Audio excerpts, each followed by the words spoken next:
سڵاوتان لێ بێەوەم کاتتان باش ڕێبوار عوسمانم هەڵخەیەکی دیکەی بەرنامەی بەسەرهات پێشکەش دەکەین. گوندی تۆبزاوە گوندێکی نزیکی کەرکووکە، گوندێکی کوردنشینە،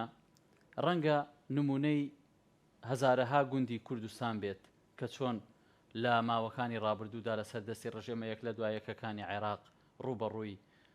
وێرانکردن و تێکدان و تعریبکردن و تەنانەت بەسەر بازگەکردنیش بۆتەوە. گوندی تۆبزاوە جگە لەوەی کەوە بە درێژای مێژووی خۆی تێک دراوە و ڕوبەڕووی چەندین چەرمەسەری بۆتەوە، بەڵام لەگەڵ ئەوەشدا کراوەتە سەربازگە و دواتر هەرچی ئەنفالکراوانی سنووری کەرکووک و گەرمیان هەیە لەوێەوە کۆ دەکرێتەوە و هەروەها لەوێشەوە ڕەوانەی چاڵەکانی مەرگ دەکرێن لە ناوەڕاست و باشووری عێراق. بۆیە گوندی تۆبزاوە بووەتە سیمبولی ئەنفال لە ماوەی ڕابردووشدا لە دوای 2003 چەند جارێک هەوڵدراوە کە ئەم گوندە جارێکی دیکە بە سەربازگە بکرێتەوە، بەڵام بە هەوڵی دانیشتوانی گوندەکە و هەروەها بە هەوڵی دڵسۆزان هەمیشە ڕێگری کراوە لەو هەوڵانە. ئێمە بۆ قسەکردن لەسەر مێژووی گوندی تۆبزاوە و هەروەها بەگشتی لەسەر ئەو ڕووداوانی کە بەسەر ئەو گوندە و دانیشتوانەکەی هاتووە میوانداری زۆر بەڕێز عەبدوڵڵا محەممەد داوود کەسایەتی ئەو گوندەمان کردووە. کاک عەبدوڵڵا بەخێر بێی. چاوم بەڕێزی. کا عەبدوڵڵا حەزەکەم لە سەرەتادا باسێکی گوندی تۆبزاوە بکەی وەک ئەوەی کە پێگەی ئەم گوندە بۆ کەی ئەگەڕێتەوە، ئەوەی کە زانیاری هەبێ لەسەری باستەواکرێکە لەم گوندە تەنانەت شوێن و شوێنەواری ئاسەواری کۆنیش هەیە. فەرموو. پێشێکی سەڵاو لێەوە و لە بینەرانی تەلەڤیزیۆنی کەرکووک. گوندی تۆبزاوە دەکەوێتە جنوبی غەربی کەرکووک، 12 کیلۆمەتر لە سەنتەری کەرکووکەوە دوورە و خەڵکەکەی دانیشتوانەکەی لە 90 کوردن، چەند دوو بنەماڵەی عارەبی تیا بوو تێ نیشتەجێ بوون و مەجموعەیەکیش بنەماڵەی لە ئاغاکانی تورکمان لەو گوندە نیشتەجێن. گوندی تۆبزاوە لە کوردستانی خۆمان تقریباً 10 گوند هەیە بە ناوی تۆبزاوەوە. لە هەر لە کەرکووک لە شارەکەی خۆمان 3 گوند هەیە، 3 دێ هەیە بە ناوی تۆبزاوە. تۆبزاوەی ئێمەی خوار کەرکووک پێی دەلێن و تۆبزاوەی کاکەیەکان لە تاووخ و تۆبزاوەی ناوشوان ئەویش تۆبزاوە. ئەم 3 تۆبزاوە لە کەرکووک هەیە. لە هەولێر 2 تۆبزاوە هەیە، تۆبزاوەی ئۆردوگای تۆبزاوە و تۆبزاوەی کۆی سنجاب، و لە مەهاباد هەیە، لە کوردستانی باکوور هەیە و 10 گوند لە کوردستانی گەورە بە ناوی تۆبزاوە هەیە. ئەم گوندەی ئێمە گوندێکی مێژووی ئەگەڕێتەوە بزە بە تاریخ ناتوانین بزە لە فلان ڕۆژەوە دروست کراوە، بەڵام بۆ تەخمین ئەکرێ حەسەب خەڵکە ئەختیار و پیاماقولانی پێشی ئەومەکەوە من لیانم بیستووە لە 250 بۆ 300 ساڵ ئەبێ ئەم دێیە ئەوەدان کراوەتەوە. ئەم دێیە طبعاً بە حکم ئەوەی سێری قەبرستانەکەمان بکەی، خەڵکمان کێڵک هەیە مردووە ئەمری خوای کردووە، کێڵەکەی لە 1906ەوە ئەمری خوای کردووە. من مامەیە خۆم مەتەن لە 1885 لە دایک بووە، پێشتر هێل 1870 لە دایک بووە. جنسیەکانیان جنسەی مەلەکی ئەمانەیە ماوە تا ئێستا خەڵکی گوندەکەمان پێش ماوەیە بەر ئێستا ئێمە ئەو بەڵگانەمانەمان کۆ کردەوە پیشانینەکانماندا. بۆیە ئەم دێیە تقریباً لە 250 بۆ 300 ساڵ ئەبێ ئەم دێ ئاودان کراوەتەوە. ئەم دێ پێشتر لەو شوێنی وا ئیستە بوو لەوێ نەبوو، حەسەب پیاو ئەختیارەکانمان شوێنێکیان پێوتی هین لەو لای دێیەکەمانەوە دێی ترکەڵان شتە نیشتمانە. ئەم دوو دێیە هاتوونە یەکیان گرتۆ نزیک یەکتر بوونە ئاودان بوونەتەوە بۆ ئەوەی کاتی خۆی غەزوشتە کرا، غەزەوات هەبوو ئەهاتن ئەیدانە سەریان سەر گوندەکانە مەڕووماڵاتان شتیان ئەبرد، زیاتر ناوی هەمەوەندیان ئەهێنا پێشتر ئەوە 100 ساڵ بەریستیانی. ترکەڵان و تۆبزاوە هاتون نزیک یەک، بۆیە دایمان ئەگە ناو ترکەڵان بێنێ ئەلێن ترکەڵان و تۆبزا، ناو تۆبزاوە بێنێ ئەلێن ترکەڵان و تۆبزا و ترکەڵان. اینجا بۆیە لەو شوێنی وا ئێستا واوتم 12 کیلومتر لە جنوبی کەرکووک دوورە تۆبزا و ترکەڵان بەس شارەکە بینان هەیە. با بڵین گوندی تۆبزاوا لە ماوەی ڕابردوودا وەکو جەنابەت ئاماژەت پێیدا دیارە مێژوویەکی دوور و درێژی هەیە. چەند جار ڕوبەڕووی با بڵین وێرانکردن بۆتەوە ئەم گوندە و ئەگەر گوندێکی کوردنشین نەبوایە پێت وایە ئێستاکە بەلای کەمەوە ناحێ نابوو ئەم گوندە؟ ئێمە تۆبزاوە بەسەرهاتی ناخۆشمان زۆر هەیە، ئەویش هۆیەکەی بەس لەبەرەوەی کوردین بۆیە ئەو بەسەرهاتانە بەسەرمان هاتووە. من ئەوەی خۆم بینیوە بە چای خۆم لە 1963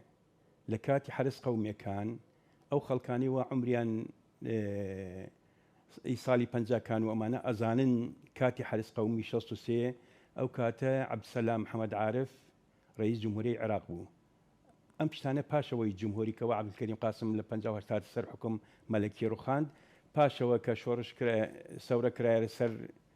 عەبدولکەریم قاسم حکمی بەعسیەکان هاتنە سەر ئەو کاتە حرس قەومی بوو. فعەبدسەلام عارف کە شۆڕشی کورد لە 61 دەستی پێ کرد وتی بە ئەمری فەرمیدا بە هەموو هۆزە عارەبەکان کەوە سەر و ماڵی کورد بۆ ئێوە سەریان بۆ ئێمە ماڵ بۆ ئێوە، یعنی ئەو کەسی ئەگرن کەوا بۆ حکومەت دەستگیری بکە و بیکوژێ و ماڵ و مەڕ و ماڵات و مڵک و ماڵاتی کورد بۆ خۆتان. اینجا بینیمان بە چاوی خۆمان چۆن ئەم خەڵکە هۆزە عارەبەکان طبعاً ئێمە خەڵکی عارەبیشە بەس ئەو کاتە تا ئێستا مووقفیان ینی نامێنێن فلان عشرە لە فلان عشرات فلان کەس تاڵانی نەکرد، فەرهودی نەکرد، ماڵی کوردی نەهێنا ئەیوت حرامە، بەس خەڵکی تریش زۆرش هەیە ئەچون بۆ گوندەکان هەموو گوندەکانیان فەرهود ئەکرد، مەڕ و ماڵاتاکانیان ئەهاورد چی لە مەڕ و چی لە مانگا و ڕەشە و لاغ و چی کەرەستەی ناوماڵ و کەلپەلی ناوماڵ و چی پارە و پول و شتو ئەمان هەبووە هەرچی هەبووە لە گوندەکان فەرهودیان ئەکرد، ئەهاتن لە لای ئەم لای گوندەکەی ئەمە ئەلوێ دابەشیان ئەکرد لە بینی خۆیان زۆر جایان کرد بەشەر لەسەر دابەشکردنی ئینەکان غەنیمەکانیان. دیەکی ئێمەش لە 1963 لە مانگی هەشت بزەبت ئێمە عارەبەکان مەجموعەیە زۆر هاتن تەمان لە هۆزە جیاجاکان هاتن مەڕ و ماڵاتی گوندەکەی ئێمەیان برد. ئەو کاتە ئێمە خوالی خۆش بوو عەمەر چۆخای دیەکەمان بوو عیلاقەی لەگەل لەبەرەوەی ماڵ ئیبراهیم بەگ حسێن بەگ نەفەتچی دەستیان ئەڕۆیشت لە لای حکومەت دوو مەفرزەی شۆرتەی لە مرکزی 90 بۆمان دەرکرد بۆ ژیانی ئەو عارەبانە خەڵکش چەک بە چەکی خۆیەوە خەڵک و لە ناویاندا شێرەژنی خەڵکی تۆبزاوە دوو ژن تا ئێستا یەکیان ئەمری خوای کردەوە خوددا عەفویکە و یەکیانش ئێستا شێشتراماوە. ئەوەی ئەمری خوای کردووە خاتۆ تەمینە دایکی شەهید قاسم ئەبوو شوارب من بە چاوی خۆم بینیم چەکی کردە شانی پێش خەڵکەکەی ئێمە خەڵکی هانەدا بچن بۆ مەڕەکان لە عارەبەکان بسێنەوە. ژنی دووەمش هێستا عەمری دێش بووە هێشتا ماوە ئێستا لە بەنسڵاوەیە باجی بەدریە زەین العابدین ئەوش بە هەڵهەڵە و بە شیعر و هانی خەڵکی ئەدا و هانی شورتەکانی ئەدا بۆی بچن مەڕ و ماڵاتی تۆبزاوە لە عارەبەکان بسێنەوە. ئەوە بوو خەڵکی گوندەوە گشتی ئەو کاتە مفەوەز محەممەدێک هەبوو لە مەرکەز 90 بوو لەگەل ئەو مەئموری ئەو دوو مەفرزەیە بوو. چۆن ئەلێم ئاوهای ئەیوت لیاندنیوە ئێوە لیاندن بیان کوژن من ئەلێم شۆرتە لیانی داوە. خۆشبەختانە هەموو مەڕەکانیان هێنایەوە و شەڕەکە حتا نێزک گوندی ساری تەپە حتا ئەوێ بەردەوام بوو شەوێ درەنگ حتا ئیشا مەڕ و ماڵاتی خەڵکی گوندەکان هێناوە ئەمە جاری یەکەم بە عینی جاری دووەمش عینی مەڕەکان ئێمەیان برد هی خەڵکی گوندەکە لە 63 بردیان حتا لای دێی سید عەلی ئەوەی ڕێی ڕەشاد ئەلوێ ئەلەو شەڕە هەنێ مەڕ و ماڵاتی مەبەرکەوت مردارەوە بوون و لە ناویاندا برایە من بە ناوی مەجید محەممەد داود خوا عافیکا لە مرد حازریە ئەو گولێ بەرقۆڵی کەوت لە ناو ئەو شەڕە. ئەوە دووجا دیەکە ئێمەیان تاڵان کرد بەس الحەمدلله ئێمە چۆخایەکمان هەبوو خوددا عەفویکە زۆر زیرەک و زۆر ینی کابراێکی سیاسی و دەستی ئەڕۆیشت لە ناو حکومەت بە بۆنی ماڵ حوسێن بەگۆ ئیبراهیم. کاک عەبدوڵڵا ئەو تیرە و عەشرەتانەی کەوا لە گوندی تۆپزاوە ئەژێن چ تیرە و عەشرەتێکن و لە سەرەتاوە تاوکو ئێستاکە هەر ئەوانن ماونەتەوە یاخود گۆڕانکاری بەسەر دانیشتوانەکەی هاتووە؟ وەڵڵاهی تۆپزاوە لەبەرەوەی دێکی شوێنی کشت و کاڵە شوێنی کاسبیەوەمانە لە هەموو شوێنەکەەوە وەختی خۆی خەڵکی بۆ هاتووە ئێمە تیرەکانی ناو تۆپزاوە زیاتر شوان پێک دێ لە تیرەی شوان و تیرەی منمیتایە و گەڵالی تایە ینی جاف و خەمانی کەلهۆڕی تایە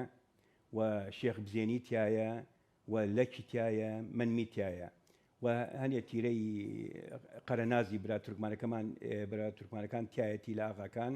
و دوو بناماڵی ئەلبوفەرجی عاربی تایە لە هۆڵەوە لەگەل ئێمە بوونە لەگەل خەڵکی تۆپزاوە ژنخوازیان کردووە ینی ئەوان لە ئێمە کورتتریشن ینی بۆ دیەکەمان لەو تیرانە پێک دێ والحەمدلله هەموو وەکو برا و ژنخوازی ئەگە پرسیارێکتری بکەین هەمووی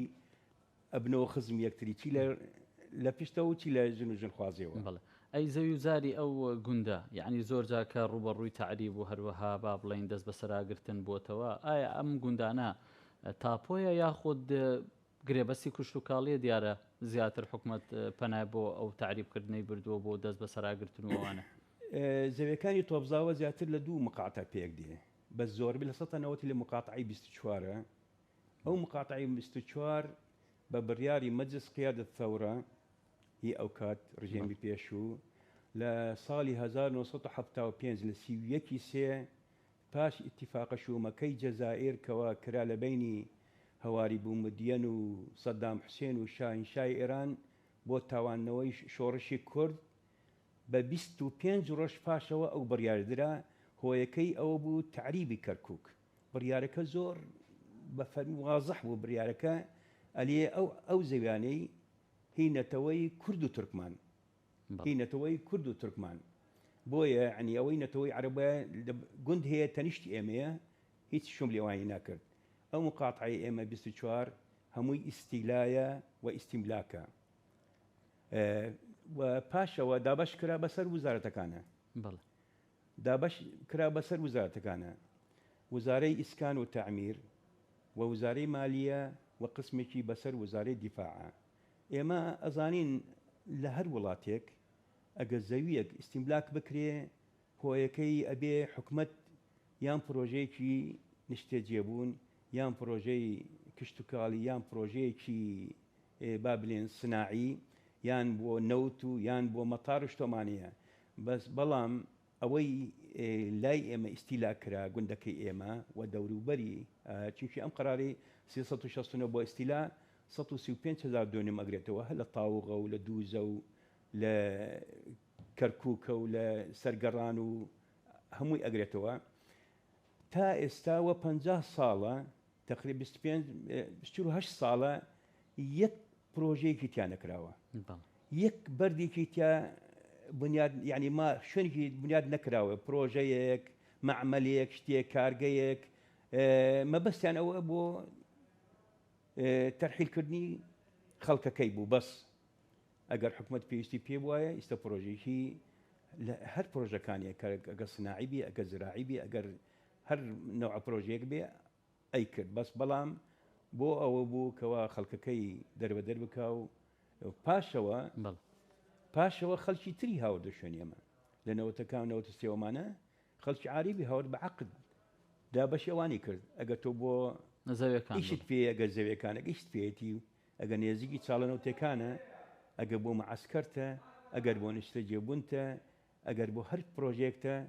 بۆ خەڵکی تردێنی ئەی خەڵکە خرەسانەکەی خۆی بۆ دەرەکەی بۆ خەڵکی تردێنی لەبەر ئەوە هۆیەکەی ئەوە بوو دەرکردنی کورد و تورکمان لەو ناوچەیە بۆی کەرکووک تعریب بکات. باشە کاک عەبدوڵڵا با بڵێن پرۆسەکانی دیکە بۆ تێکدان و هەروەها تعریبکردنی ئەم گوندە لە ساڵی هەفتاکان نازانم هەفتا و هەشتاکان چۆن ڕژێم هەوڵەدا کە ئەم گوندەش وەکو گوندەکانی دیکەی سنووری کەرکووک تعریب بکات؟ واللهی کاکرێباری ئێمە لە شەستەکان و محاربەی ئێمەیان نەکرد. طبعاً وەختی مەلەکی نەختی باشتر بوو، بەس کە جمهوری ها لە پاش جمهوریەوە شۆڕشی ئەیلول دەستی پێک لە 1960ەوە ئێمە وەکو کورد محاربە ئەکراین. بۆ نمونە ئێمە جوتارانی ئێمە دوو هاوڵاتی ئێمە دوو جوتاری خەڵکی گوندەکەمان خدا عەفویان کە شەهیدیان کرد بە ناوی عەدنان مەجید مەلا محەممەد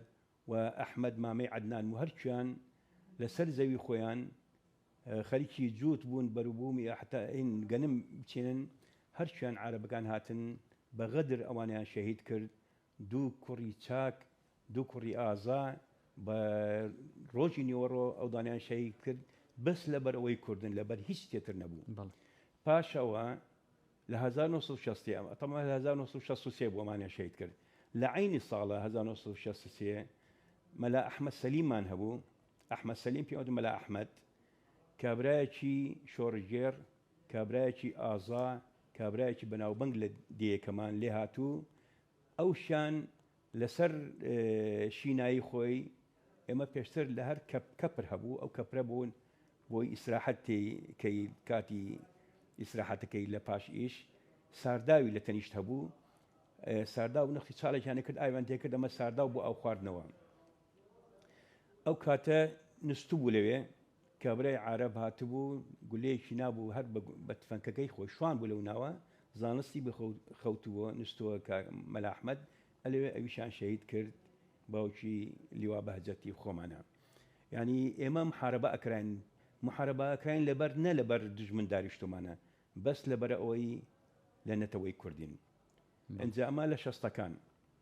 لە هەفتاکان کەمێ پاش بەیانی 11 ئازار نەختی خەڵک حەسایەوە نەختی خەڵکانی ئیسراحەتیشی ئاهێکی نابوو خۆی بە ماوەیەک حتا 1972 باش بوو بەس 1974 عین شەڕ دەستی پێکرد. عینی ئێمە خەڵکی زۆر لە ئێمە چوون بوون بە پێشمەرگە تقریباً 80 کەس لە گوندەکە ئێمە چوون بوون بە پێشمەرگە. هەنێکیان مانەوە هەنێکیان دوایی گەڕانەوە پاشین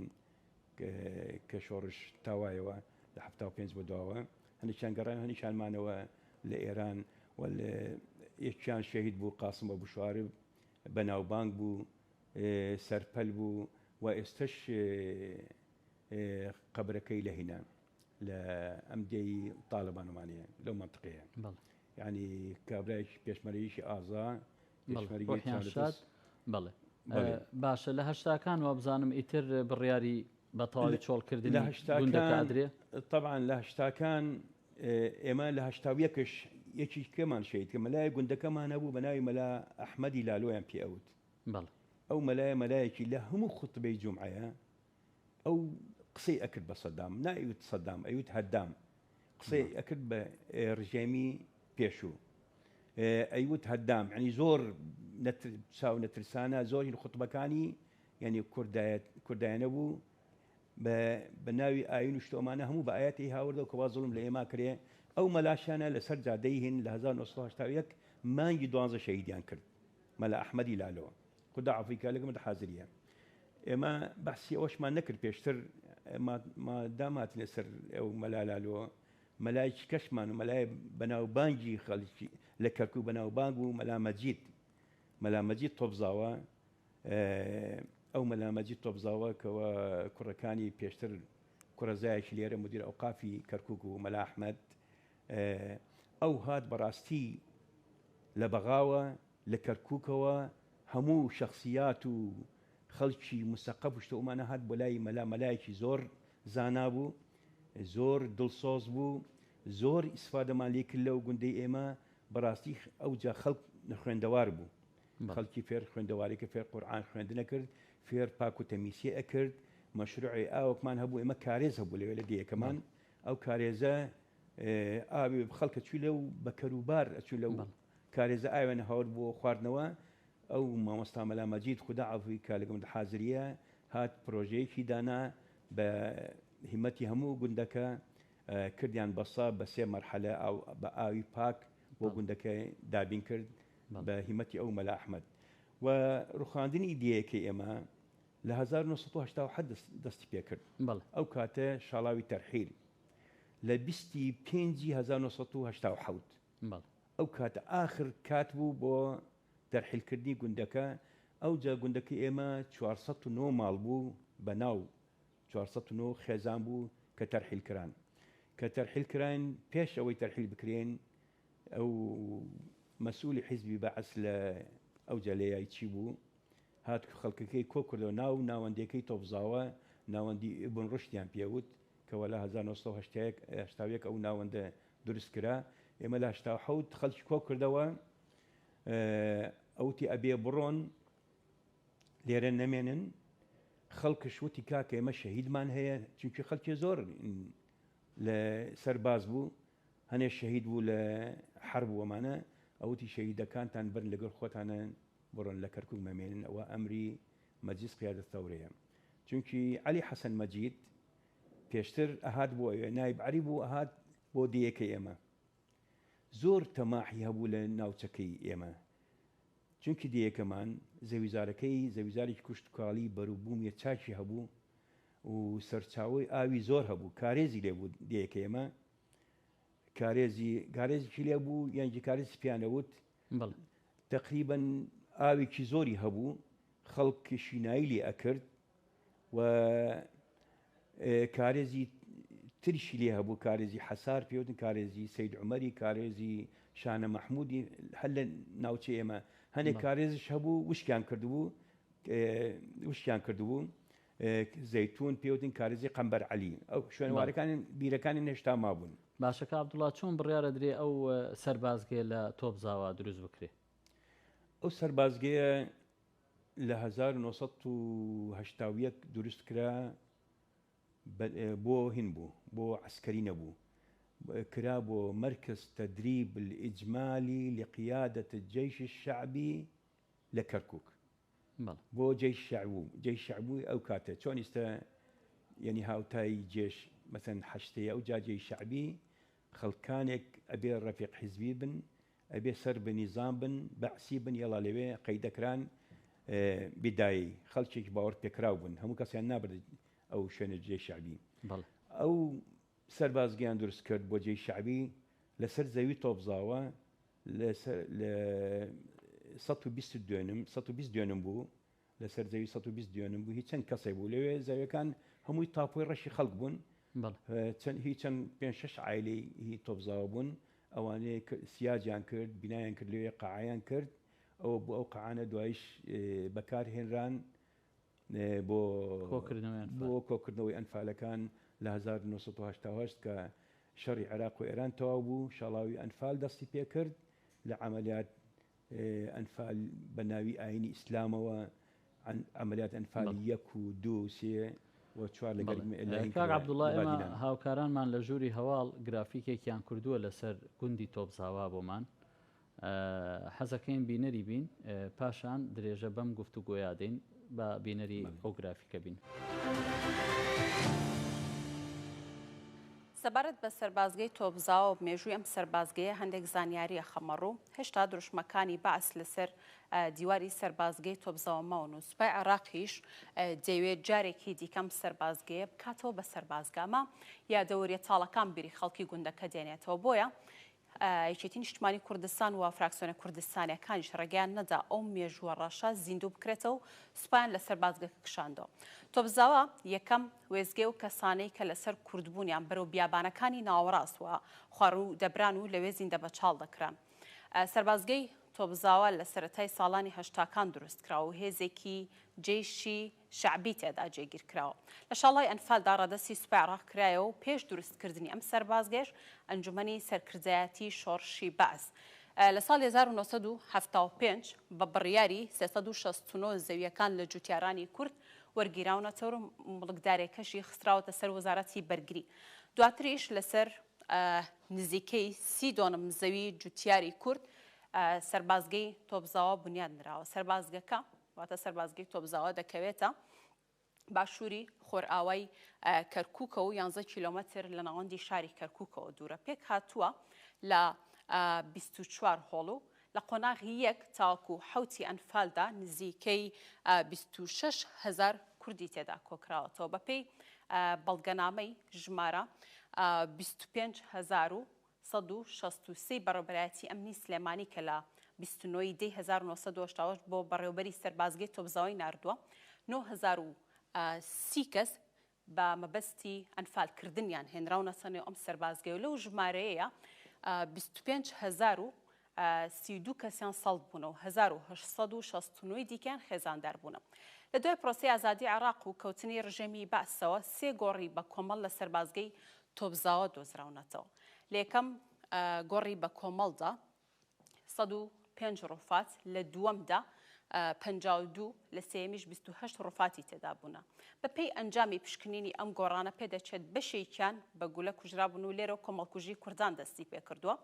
خەڵکی تۆپزاوە ئەوەی کەوا داوای دەکەنەوەی کەوا هەوڵی بۆ دەدەن ئەوەیە کە سەربازگەکەیان بکرێت بە مۆنومنت تاوەکو لە ڕێگەیەوە ئازاری ئەو ڕۆژانەیان پیشانی هەمووان بدرێت. بەڵێ دووبارە سڵاو. کاک عەبدوڵڵا ئەو گرافیکەمان بینی باسی لەوە ئەکا کە چۆن تۆپزاوە بۆ ناوەندێک بۆ کۆکردنەوەی ئەنفال بە تایبەت دوای دروستکردنی ئەو سەربازگەیە. عادەتەن تاوانێکە لە شوێنی ئەنجامە درێ لە ڕووی نەفسیەوە لە ڕووی لایەنی معنەوی ڕەنگە ئاسەواری ئەو ئاسەواری ئەنفال ئاسەواری ئەو تاوانە هەرما بێت. تۆپزاوە چەندێ زیانی کردەوەی کەوا ئاوها کرا بە ناوەندێک بۆ کۆکردنەوەی ئەنفال. وەڵاهی پێمان خۆش نەبوو ناوی تۆپزاوە بە ناوی ئەنفالەوە دەربچێ لەبەرەوەی هەرچەند تۆ ئەو سەربازگەیە ئەبینی برینت ئەکرێتەوە لەبەرەوەی شاید حەڵەکان کە باسی ئەوەکەن هەرچەند ئێمە ئەو کاتە گوندەکەمان تەرحیل کرابوو، یعنی ئێمە بۆ سەر قەبرانی خۆشمان نایەن هێش بچینەوە بۆ ئەوێ بۆ سەر مەسەن دایکم و برام و ئەمانە خوشکم لەوێ ئەمری خۆیان کردووە نەبەس من هەموو خەڵکی تۆپزاوە نایەن هێشت بچی فاتیحایە لەسەر گۆڕەکەیان بدەی، نایەن هێشت بچی سەردانی شوێنەکان بکەی. وڵات ئەزانی دێی خۆت لەو شوێنێکەوە لە دایک بوویتە چەندێ شیرینە هەموو یادگارەکانت تۆ لەوێ دێتەوە بیرێت دێتەوە یادت کە ڕژێمێ بێت تۆ مەحروم بکە لەو یادە چەندی لات قورسە. ئەنجا ئەو دێ ئێمە کەوا ئەو سەربازگەی لێ دروست کرا و دوایی بۆ شوێنی کۆکردنەوەی کەسوکاری ئێمە خوشک و برای ئێمە دایک و باوکی ئێمە برا و خوشکمان لەوێ کۆ ئەکرانەوە بەس بۆچی کۆکرانەوە کۆکرانەوە بۆ ئەوی زندە بەچاڵیان بکەن، کۆکرانەوە بۆ ئەی نەتەوەی کورد لە ناوبەرن، کۆکرانەوە بۆ ئەوەی گەلی کورد قڕ بکەن جینۆسایدی بکەن. ئەلەوێ ئەو ئەشکەنجە و ئەو سەربازگەیە شاید حاڵی ئەوەیە بۆیە خەڵکی تۆپزاوە ئێمە کە هاتینەوە پاش پرۆسەی 2003 کەس هی ئەوەی نەئەکرد ئەو شوێنانە بڕۆخێنێکەوە ئاسەواری جینۆساید و ئاسەواری ئەشکەنجە و ئاسەواری لە ناوبردننی ئەنفالکراوەکانی خوشک و دایک و برای ئێمە بسڕێتەوە بۆی بمینێت شاید حالێک وەدا ئەیانتوانی خەڵکی تابەنەوە هەر شوێنێک و هی مڵکی یەکێک لە خەڵک تۆپزاوەیە تاپۆی ڕەشان هەیە تاپۆڕەش بەناو باو باپیرانی خۆیانەوە. زۆر شوێنی سەربازگەوەمانە ڕوخاندیان خەڵک بەس بۆ شیشەکەی ئەوجا خەڵک نەبوون بوو ئێمە نەمان هێشتەوە بڕخێنن بۆ ئەوی ئەو شاید حاڵە بمێنێتەوە بۆ نەوەکانی داهاتوومان بۆ ئەوەی خەڵکی بیانی بۆ ئەوەی بێن بکرێتە مۆنۆمنتێک بۆ ئەوی بێن بزانن چی زوڵمی کراوە لە هەوڵەکان کاک عەبدوڵڵا تا چەندێک هەوڵی باش بوونە بۆ ئەوەی کەوا ئەو شوێنە بکرێتە مۆنۆمنتێک بۆ ئەنفال. هەوڵەکان کاتی بوونە یعنی وەکو چۆن ئێمە هەمجارێن وەکو بەنجێکەوە جارێک ئەهاتن نامان هێشتی وەکو خەڵکی گوندەکە و لێ پرسراوەکانی خۆمان ئێمە چەندی جار خۆپیشاندانمان کردووە کە سەرمە بەسمەوە بوو تا چەندێ هەوڵ درراوە ئەو شوێنانەی کەوا با بڵێن ئەنفالی تێدا کۆکراوە بکرێتە مۆنومنت یعنی بکرێتە شوێنێک بۆ وەکو ڕەمزێک بۆ ئەنفال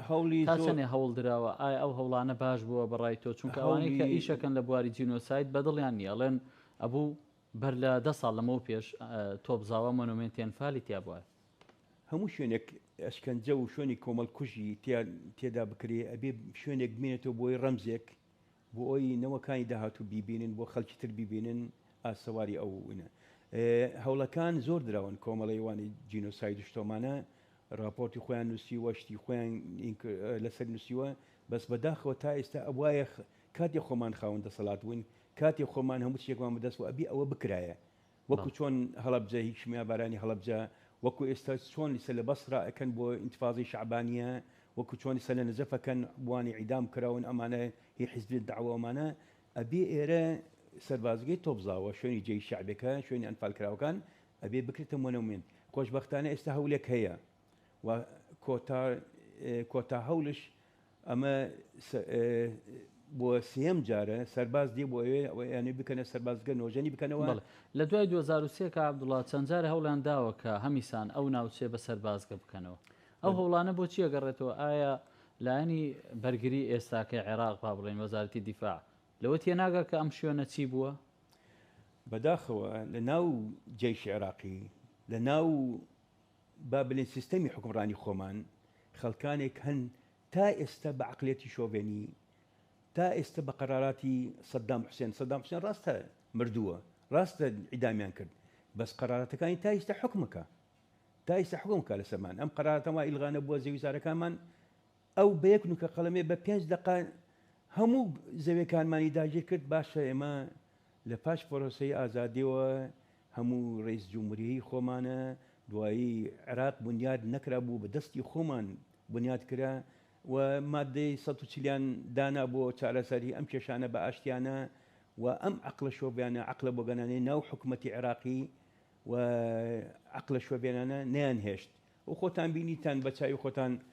بە تەنیا حەنان فەتلاوی ئەو کاتایوت 4 ساڵ شانازی بۆەکە ئەلێ 4 ساڵ من نەهێشت مادەی 140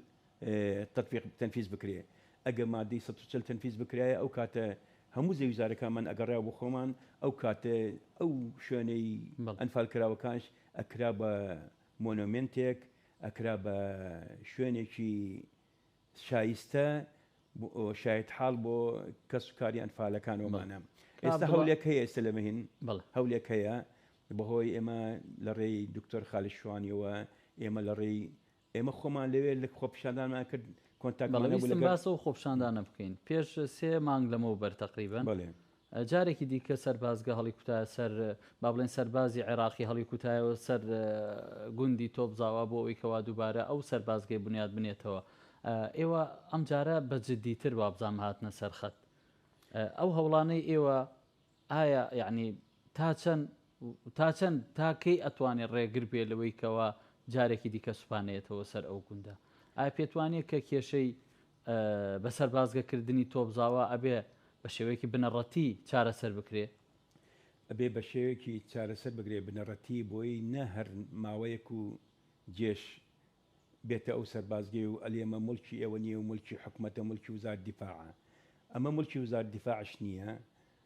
ئەم زەویانە بە بڕیاری وەزارەتی عەدل هەمووی گراوەتە سەر وەزارەی مالیە تا چی چارەسەر دەکرێ لە پەرلەمان بڕیار لەسەری درێ خۆشبەختانە پرۆژە یاسایەک هەیە لە ئەنجومەنی وەزیران و ڕۆیشتووە بۆ ئەنجومەنی نوێنەران بڕیار لەسەری بدرێ کە بڕیار لەسەری درا ئەگەڕێتەوە بۆ خاوەن زەویەکان سەربازەکان ئەمە دوو جا بە جددی زۆر هاتن یعنی پێشترش هاتن بەس ئەم جاریان جاری یەکەم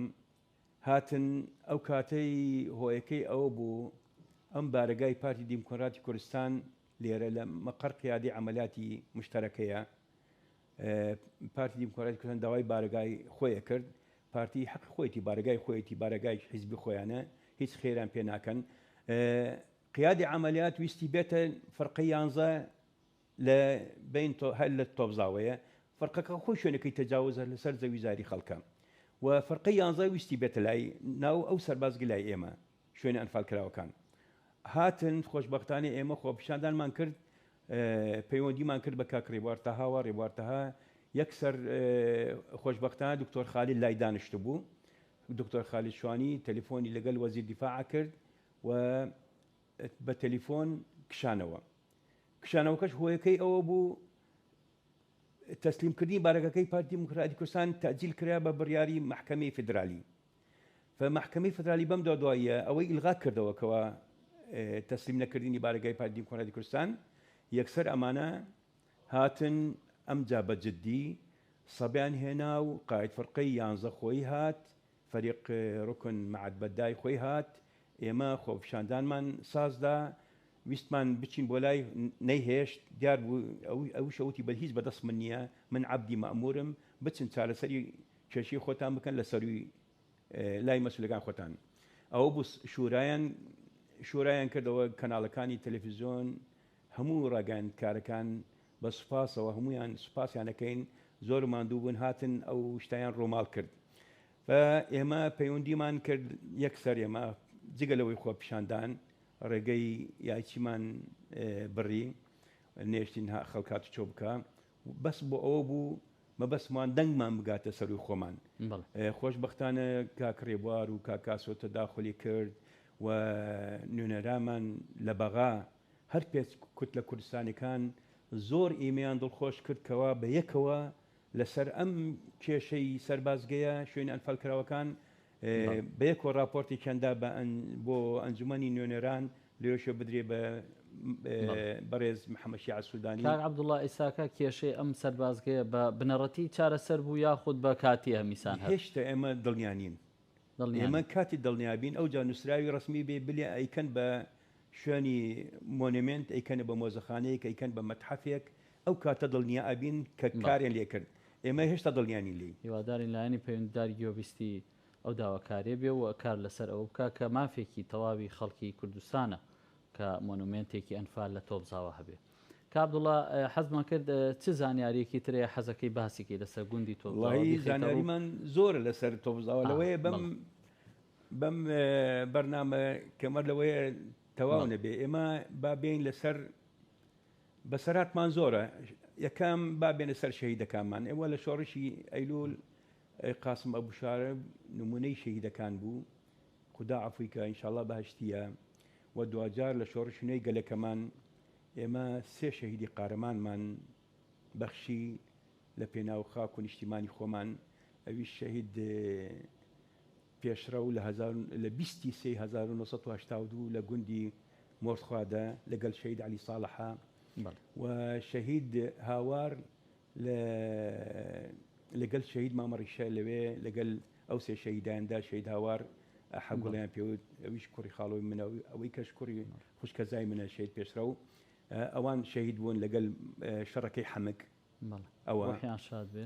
بەڵێ شەهیدی ترمان زۆر داوە لە شەڕی تیرۆری وەختی داعش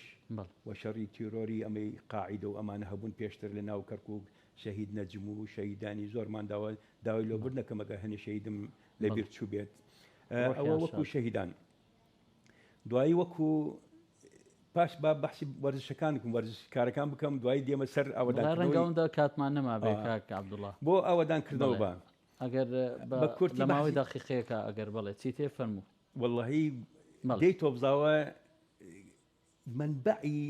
وەکو کارگەی دروستکردنی وەرزشکار لە تۆبزاوە جوانە لە 1960 ئێمە تیپێکی تۆکمەمان هەبووە کەرکووک ئەو فەریقی لوبنان العەرەبی هەبوو ئێمە لەگەڵ ئەوان هاوتای ئەوان ینی منافەسەمان لەگەڵ ئەوانە کرد یەکەم بوو لە کەرکووک چەندین یاریزانی نێودەوڵەتی وەکو دارا محەممەد وەکو مؤەیەدی دارا محەممەد چۆ منتەخەبی عێراقی وەکو عەباس چۆ نادی هەولێر و نادیکانی تر وەکو مؤەیەدی سەر نادی زەورا و نادی ئەوانە یاریە کرد و ئێستاش چەند تیپی بەخۆتا جەنابتەوێ بڵێ تۆبزاوە تەنها با بڵێن ئێمە خەڵک وەکو ناوەندێکی ئەنفالەی ناسین بەڵام ناوەندێکی ژیاریشە یعنی تۆبزاوە پڕە لە ژیان بڵێ بۆ ئەودانکردنەوەش پاش 2023 ئێمە بەڕێز مامجەلال زۆر گرنگیدا بە تۆبزاوە زۆر گرنگیدا بە ئەوەدانکردنەوەی ئەو دیاتانی لە سنوورن ئێمە تۆبزاوە و شوان و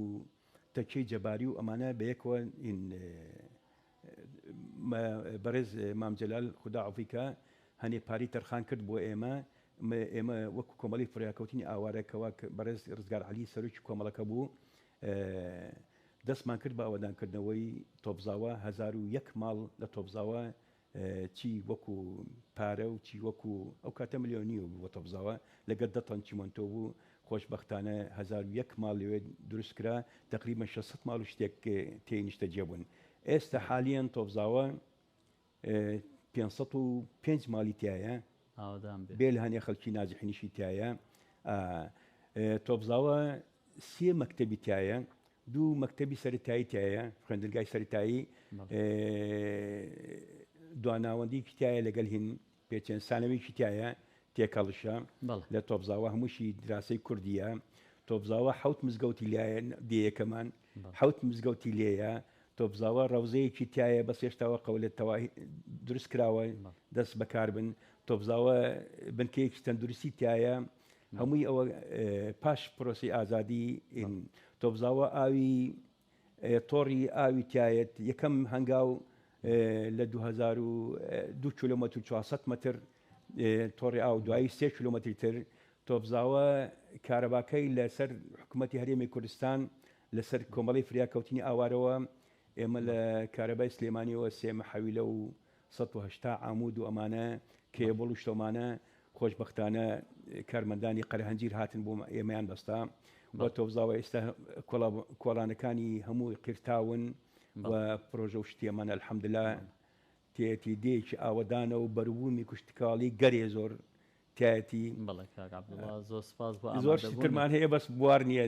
زۆر سپاس بۆ هاوکاریت و زۆر سپاس بۆ ئامادەبوونت ماندوومان کردی ئاوەدان بێت تۆبزاوە و حەقێتی و شایستەیەتی هیوادارین کە منەوەنتی ئەنفالیش بە هەمان شێوە لە تۆبزاوە ببینین ئەوە ببێتە ناوەندێکی گرنگ بۆ ناساندنی جینۆسایدی گەلی کورد وئینشاءڵڵا ئێمە بەنیازیشن بەنیازی واین ساڵانە یادی ئەوە بکەینەوە یادی دروستکردنی تۆبزاوە هەرچی دێکۆمنت و شتۆمانەمان هەیە اینجا بەڵگەی زۆرمان هەیە بە وێنە بە کتاب نووسراوی ڕسمی لە دەرفەتی دیکە ئێمە قسەی زیاتر لەسەر تۆبزاوەکەین ڕەنگە لەگەڵ میوانی دیکە ڕەگەڵ کەسایەتی دیکە دانیشینەوە وەک بەرنامەی بەسەرهات بۆەوەی کەوا قسە و باسی زیاتر لەسەر تۆبزاوە بکەین سپاس کەناڵەکان زۆر سپاس بۆ ئامادەبوونت کار عەبدوڵڵا محەممەد داود کەسایەتی گوندی تۆبزاوە ماندوومان کردی سوپاس زۆر سپاس بەڵێ بەڕێزان خۆشەویستان بەم شێوەیە هاتینە کۆتایی ئەمەڵخێ و تا بەسەرهات و دیدارەکانی دیکەی بەسەرهات لەگەڵ کەسایەتەکانی دیکەی کوردستان و عێراق بەخواتان دەسپێرم خواتان لەگەڵ